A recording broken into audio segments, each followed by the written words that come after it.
नमस्कार दोस्तों, आज हम फिर से आए हैं एक नए विषय के साथ में।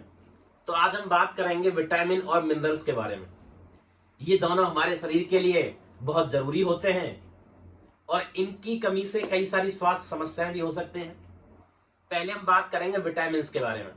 विटामिन दो प्रकार के होते हैं। पहला होता है फैट में घुलनशील विटामिन, जैसे विटामिन ए, डी, ई और विटामिन के। ये शरीर में फैट के साथ में स्टोर होते हैं। वहीं दूसरे होते हैं जल में घुलनशील विटामिन, जैसे विटामिन बी और विटामिन सी। ये आसानी से शरीर से बाहर निकल जाते हैं, इसलिए हमें विटामिन बी और विटामिन सी की जरूरत प्रतिदिन होती है। विटामिन सी इम्यून सिस्टम को मजबूत करता है और विटामिन डी हमारी हड्डियों के स्वास्थ्य के लिए महत्वपूर्ण है। अब हम बात करने वाले हैं मिनरल्स को लेके। मिनरल्स भी दो प्रकार के होते हैं। पहला होता है माइक्रो मिनरल्स और दूसरे होते हैं माइक्रो मिनरल्स। माइक्रो मिनरल्स में कैल्शियम, पोटेशियम और मैग्नीशियम आते हैं। वही माइक्रो मिनरल्स में आयरन, जिंक और सेलेनियम आते हैं। कैल्शियम जैसे हड्डियों और दांतों के लिए आवश्यक है, ऐसे ही आयरन रक्त में ऑक्सीजन ले जाने में मदद करता है। विटामिन और मिनरल्स की कमी से कई स्वास्थ्य समस्याएं भी हो सकती हैं, जैसे विटामिन डी की कमी से हड्डियों में दर्द और कमजोरी होती है।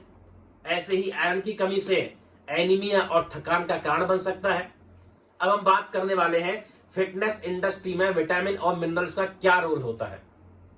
अगर आपको जिम के बाद में बहुत ज्यादा थकान और कमजोरी होती है, आपका फोकस वर्कआउट में नहीं लगता है और जिम जाने का मन नहीं करता है, तो आपको विटामिन बी कॉम्प्लेक्स की समस्या हो सकती है, कमी हो सकती है।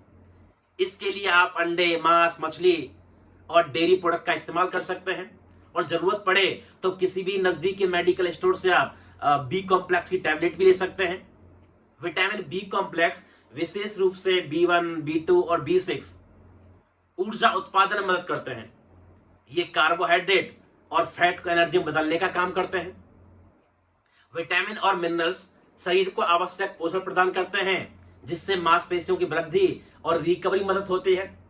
वहीं अगर आपकी हड्डियों में दर्द होता है और मसल्स में क्रैम्प आ जाते हैं, तो ये समस्या आपको कैल्शियम और विटामिन डी की वजह से हो सकती है। विटामिन डी और कैल्शियम हड्डियों की मजबूती के लिए आवश्यक है, जिससे चोटों का खतरा कम होता है, खासकर उन लोगों को जो हाई इंटेंसिटी वर्कआउट करते हैं। विटामिन डी और कैल्शियम की कमी को पूरा करने के लिए आप दूध पी सकते हैं, धूप ले सकते हैं, ट्यूना फिश खा सकते हैं, अंकुरित अनाज भी बेहतर सोर्स है। और जरूरत पड़े तो आप किसी मेडिकल स्टोर से कैल्शियम की टैबलेट और विटामिन डी के सैसे ले सकते हैं। विटामिन सी और जिंक जैसे मिनरल्स हमारे लिए इम्यून सिस्टम को अच्छा करने में मदद करते हैं, जिससे एथलीट बीमारियों से जल्दी ठीक हो सके और अपने वर्कआउट ट्रेनिंग सेशन को कंटिन्यू कर सके।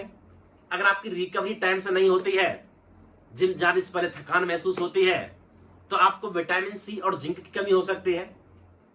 तो आप फलियां, नट्स, संतरा, स्ट्रॉबेरी, टमाटर का सेवन ज्यादा करें और आप साथ में सप्लीमेंट अपनी डाइट में शामिल कर सकते हैं। अगर आपको सूजन और रिकवरी की समस्या है, तो आपको एंटीऑक्सीडेंट जैसे विटामिन ई और सी सूजन को कम करने में मदद करते हैं, जिससे शरीर की रिकवरी अच्छी होती है। अगर हम बात करें विटामिन B12 और फॉलिक एसिड की, तो ये मानसिक स्वास्थ्य में बहुत योगदान देते हैं, जिससे एथलीट्स का फोकस अच्छा बनता है वर्कआउट में और प्रदर्शन बहुत अच्छा हो जाता है। हार्मोन संतुलन, मिनरल्स जैसे मैग्नीशियम और जिंक हार्मोन संतुलन में मदद करते हैं, जो फिटनेस और मेटाबॉलिज्म के लिए महत्वपूर्ण है। फर्टिलाइज्ड या बोले तो अंकुरित अनाज एक ऐसा सोर्स है जिसमें ज्यादातर विटामिन और मिनरल्स पाए जाते हैं। तो हो सके तो अपनी डाइट में अंकुरित अनाज जरूर शामिल करें, साथ ही हरी सब्जियां और फलों की मात्रा भी लें और डाइट में ड्राई फ्रूट्स, नट्स और सीड्स भी शामिल करें। तो उम्मीद करता हूं आपको वीडियो अच्छी लगी होगी। कमेंट में आकर अपनी प्रतिक्रिया जरूर दें। हम कुछ ही दिनों में एक बीमारियों से रिलेटेड एक सीरीज चालू करने वाले हैं, जिसमें हम हमारे शरीर में होने वाली बीमारियों के बारे में विस्तार से चर्चा करेंगे। किस कारण से कौन सी बीमारी होती है, लक्षण क्या क्या होते हैं, उनके उपाय क्या क्या हो सकते हैं। तो जुड़े रहिएगा हमारे साथ में। लाइक और शेयर करें और साथ में सब्सक्राइब करना ना भूलें। Thank you so much.